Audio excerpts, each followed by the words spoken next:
Hallelujah.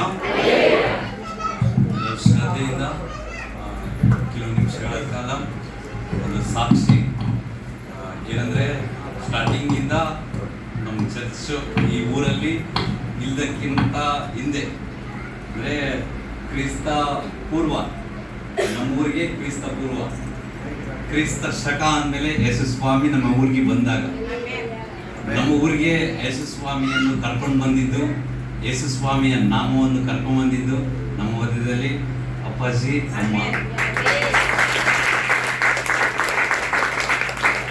ಬಂದಾಗಲೇ ನಮಗೆ ಒಂದು ಕ್ರಿಸ್ತ ಶಕ ಅನ್ನೋದು ನಮ್ಮ ಊರಿಗೆ ಗೊತ್ತಾಯಿತು. ನಮ್ಗೆ ಹುಟ್ಟಿದಾಗಿಂದ ಯಾವುದೇ ರೀತಿ ಯೇಸುಸ್ವಾಮಿಯಿಂದ ನಮ್ಗೆ ಗೊತ್ತಿರಲಿಲ್ಲ, ಏನೂ ಗೊತ್ತಿರಲಿಲ್ಲ. ಸೊ ಅದಾದಮೇಲೆ ಯೇಸುಸ್ವಾಮಿಯನ್ನು ಇಲ್ಲಿ ಕರ್ಕೊಂಬಂದು, ಅದಾದಮೇಲೆ ನಮ್ಮಮ್ಮ ನಮಗಿಂತೂ ಮುಂಚೆ ಯೇಸುಸ್ವಾಮಿ ನಂಬಿದ್ರು ಅಂತೆ, ಬಟ್ ನಮ್ಗೆ ಗೊತ್ತಿಲ್ಲ. ಅದಾದಮೇಲೆ ಒಂದಲ್ಲ ಒಂದು ಕಾಲಕ್ರಮೇಣವಾಗಿ ನಮ್ಮ ಕುಟುಂಬದಲ್ಲಿ ನಮ್ಮ ಅಪ್ಪನಿಗೆ ಆದಂಥ ಅನಾರೋಗ್ಯ ಸ್ಥಿತಿಯಲ್ಲಿ ದೇವರು ನಮ್ಮನ್ನು ಕಾಪಾಡಿ, ಮತ್ತು ಅದೇ ಥರ ಎಲ್ಲ ಹೆಂಗೋ ಆಗಿ ನಾವು ದೇವರೊಳಗೆ ಬಂದ್ಬಿಟ್ವಿ. ನಾವು ದೇವರೊಳಗೆ ಬಂದಮೇಲೆ ಅಪ್ಪಾಜಿ ಅಮ್ಮವರು ನಮ್ಮ ಊರಿಗೆ ಬರ್ತಾಯಿದ್ರು. ಬಂದಾಗ ಅವ್ರು ಎಷ್ಟೋ ಕಷ್ಟಪಟ್ಟು ಪ್ರಯಾಸಪಟ್ಟು ಇರೋದಕ್ಕೆ ಚರ್ಚೆ ಇರಲಿಲ್ಲ, ಆ ಒಂದು ರೂಮ್ ಇರಲಿಲ್ಲ, ಎಲ್ಲೋ ಗಿಡದ ಕೆಳಗಡೆ ಮರದ ಕೆಳಗಡೆ ನಿಂತ್ಕೊಂಡು ಅವ್ರ ಮನೆ ಹತ್ರ ಇವ್ರ ಮನೆ ಹತ್ರ, ಅವಾಗ ಈ ಥರನೂ ಇರಲಿಲ್ಲ ಮನೆಗಳು. ಫುಲ್ ಒಂದು ಇದು ಅಂಥ ಕಡೆ ಬಂದು ಅವರು ಪ್ರಾರ್ಥಿಸೋದು, ಪ್ರಾರ್ಥನೆ ಮಾಡೋದು ಹೀಗೆಲ್ಲ ಮಾಡ್ತಾಯಿದ್ರು. ಅವ್ರ ಜೊತೆ ನಾವೆಲ್ಲ ಸಣ್ಣ ಮಕ್ಕಳ ಥರ ಅವ್ರು ಬಂದರು ಅಂದರೆ ಕಾಯ್ತಾ ಇದ್ವಿ. ಅವ್ರು ಬರ್ತಾ ಇದ್ರು ಅಂದರೆ ನಾವು ಬಸ್ ಸ್ಟ್ಯಾಂಡಿಗೆ ಓಡಿ ಹೋಗ್ತಾ ಇದ್ವಿ. ಅಪ್ಪಾಜಮ್ಮ ಬರ್ತಾರೆ ಇವತ್ತು, ಅಪ್ಪಾಜಮ್ಮ ಬರ್ತಾರೆ ಇವತ್ತು ಅಂತೇಳಿ. ನಾವು ಚಿಕ್ಕವರಿದ್ದಾಗ ನಮ್ಗೆ ಇನ್ನೂ ಜ್ಞಾಪಕ ಇದೆ. ಅವರು ನಿಜವಾಗ್ಲೂ ಒಂದು ಅವ್ರಿಗಿರೋಂಥ ಸ್ಟೇಜು, ಅವ್ರಿಗಿರೋಂಥ ಒಂದು ಇದು.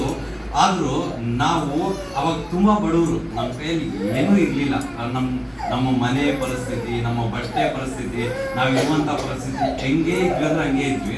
ನಾವು ಹೋಗಿ ಅಪ್ಪಾಜಿ ಅಮ್ಮ ಅಂತೇಳಿ ಕೈ ಹಿಡ್ಕೊಂಡು ಬಸ್ ಸ್ಟ್ಯಾಂಡಿಂದ ಮನೆಗೆ ಬರ್ತಾಯಿದ್ರು. ಸ್ವಂತ ಮಕ್ಕಳ ಥರ ಅವ್ರು ನಮ್ಮನ್ನು ಕರ್ಕೊಂಬಂದಿದ್ದಾರೆ. ನಾನು ನೆನೆಸ್ಕೊಂಡ್ರೆ ನಿಜವಾಗ್ಲೂ ನಾವು ಇದ್ದಂಥ ಪರಿಸ್ಥಿತಿ, ಅವರು ಅಷ್ಟು ತಗ್ಗಿಸುವಿಕೆಯಿಂದ ನಮ್ಮೂರಿಗೆ ಬಂದು ಎಲ್ಲ ಬಡ ಜನರನ್ನ ನಿಜವಾಗ್ಲೂ ಬಟ್ಟೆ ಹಾಕ್ಕೊಳ್ಳೋಕ್ಕೂ ಬರ್ತಾ ಇರಲಿಲ್ಲ. ಸ್ನಾನನೂ ಯಾವಾಗೋ ವಾರಕ್ಕೊಂದ್ಸಲ ತಿಂಗಳಿಗೊಂದ್ಸಲ ಮಾಡೋಂಥ ಜನಾಂಗ ಈ ಊರಲ್ಲಿ. ಅಷ್ಟೊಂದು ಬಡತನ ಇರುವಂಥ ಊರಲ್ಲಿ ಅವ್ರು ಬಂದು ಅವ್ರು ಪ್ರೀತಿಸಿ, ಎಲ್ಲರ ಕೈಯಲ್ಲಿ ಊಟ ಮಾಡಿ, ಎಲ್ಲರ ಮನೆಯಲ್ಲಿ ಕೂತ್ಕೊಂಡು ನಿಂತ್ಕೊಂಡು, ಅವ್ರ ಮನೆಯಲ್ಲಿ ಇರುವಂಥ ಅವಕಾಶ ಬಂದರೆ ಬಸ್ಗಳಿಲ್ದಾಗೆ ಏನಿಲ್ದಾಗೆ ಎಲ್ಲರ ಮನೆಯಲ್ಲಿ ಮಲ್ಕೊಂಡು ಬಂದಿದ್ದಾರೆ ಅವರು. ಅಂಥ ಒಂದು ತಗ್ಗಿಸುವಿಕೆಯಿಂದ ಇಲ್ಲಿ ನಮ್ಮ ಒಂದು ಗ್ರಾಮದಲ್ಲಿ ಬಂದು, ಮತ್ತು ಎಷ್ಟು ಒಂದು 10 ಜನ 20 ಜನ ಇರುವಂಥ ಆತ್ಮಗಳು ಫಸ್ಟು ಸ್ಟಾರ್ಟ್ ಮಾಡಿದ್ದೇ ಅವರು. ಯೇಸುಸ್ವಾಮಿನ ತಂದಿದ್ದೇ ಅವರು. ತಂದ ಮೇಲೆ ಒಂದೊಂದಾಗಿ ಆತ್ಮಗಳನ್ನು ಅವ್ರು ಎಷ್ಟೋ ಪ್ರಯಾಸಪಟ್ಟು ಏನು ಮಾಡಿದರು, ಈ ಊರಿಂದನೇ ಅನೇಕ ಜನ ವಿಶ್ವಾಸಿಗಳನ್ನು ಎಬ್ಬಿಸಿದರು. ಇದೊಂದು. ಆದರೆ ಇದರಲ್ಲಿ ವಿಶ್ವಾಸಿಗಳನ್ನ ಮತ್ತೆ ಪಾಸ್ಟರನ್ನಾಗಿ ಮಾಡಿ ಎಬ್ಬಿಸಿದ್ರು. ಇದೇ ಗ್ರಾಮದಲ್ಲಿ ಅನೇಕ ಜನರು ಪಾಸ್ಟರ್ ಆಗಿದ್ದಾರೆ, ಅನೇಕ ಜನರು.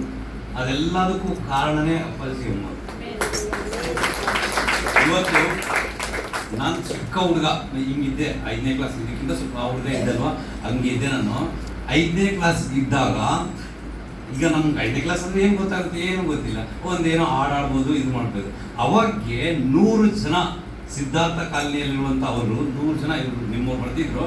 100 ಜನ ಬಂದರೆ ಆ 100 ಜನಕ್ಕೂ ನಾನು ವಾಕ್ಯ ಹೇಳಂಗೆ ನಮ್ಮನ್ನು ತಯಾರು ಮಾಡಿದವರು.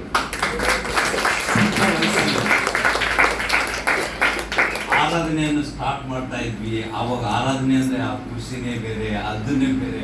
ನಾವು ನಿಜವಾಗ್ಲೂ ಅವ್ರ ಮನೆಯಲ್ಲಿದ್ದಾಗ ಯಾವ ಥರ ವಾಕ್ಯ ಹೇಳಬೇಕು, ಯಾವ ಥರ ವಾಕ್ಯವನ್ನು ಕಂಠಪಾಠ ಮಾಡಬೇಕು, ಯಾವ ಥರ ನಾವು ಜೀವನ ಮಾಡಬೇಕು, ಲಾಸ್ಟಿಗೆ ಊಟ ಮಾಡೋದನ್ನು ಕೂಡ ಕಲಿಸ್ಕೊಟ್ರು.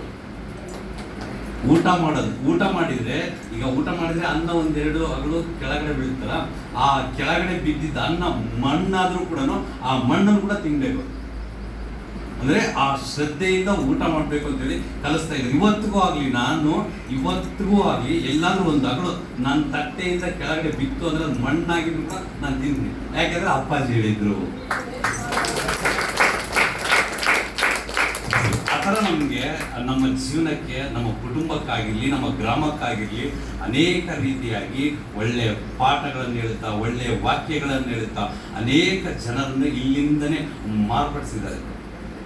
ದೇವರು ನಮ್ಮನ್ನು ಮತ್ತು ಅವ್ರ ಕುಟುಂಬವನ್ನು ಮತ್ತು ಎಲ್ಲರ ಕುಟುಂಬವನ್ನು ಅವರ ಮುಖಾಂತರ ಅವ್ರನ್ನ ಬಳಸಿಕೊಂಡು ಇವತ್ತು ಒಳ್ಳೆಯ ಸ್ಥಾನದಲ್ಲಿ ಇಂಥ ಒಳ್ಳೆಯ ಸಭೆಯನ್ನು ನಮಗೋಸ್ಕರ ಅವರು ಕಟ್ಟಿಕೊಟ್ಟಿದ್ದಾರೆ. ಅದಕ್ಕಾಗಿ ದೇವರಿಗೆ ಸ್ತೋತ್ರ. ಮತ್ತು ನಿಮ್ಮ